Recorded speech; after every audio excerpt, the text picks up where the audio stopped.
திராவிட மாடல்காரனுக்கு ஓட்டு போடக்கூடிய இந்துவே, உங்க வீட்டுல உப்பு இருக்கா? திருப்பரங்குன்றம் மலை மேல இருக்கக்கூடிய தீபத்து உள்ள தீபமேத்தலான்னு நீதிமன்ற தீர்ப்பு சொன்ன பின்னாடியும் தீபமேத்த விட மாட்டேங்கிறானே, உன் சோத்துல உப்பு இருக்கா?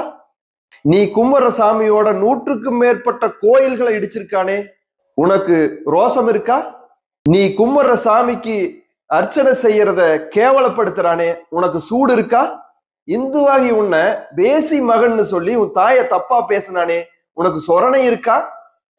வேண்டுதலுக்காக நீ கழட்டி போட்ட தாலியை கூட உருக்கி அதை தங்க கட்டியாக்கி அடகு வச்சுட்டானே, உனக்கு மானம் இருக்கா?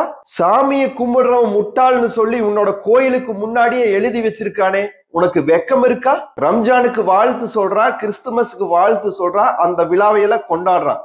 ஆனா உன்னுடைய விழா தீபாவளிக்கு வாழ்த்து கூட சொல்லல, விநாயகர் சதுர்த்திக்கு வாழ்த்து கூட சொல்லல. உனக்கு கொஞ்சமாச்சும் உணர்வு இருக்கா? உனக்கு கொஞ்சமாச்சும் உணர்வு இருந்தா, நீ திங்கிற சோத்துல உப்பு இருந்தா, வெக்கம் இருந்தா, மானம் இருந்தா, சூடு இருந்தா, சொரணை இருந்தா, இந்த வாட்டி சிந்திச்சு ஓட்டு போடு.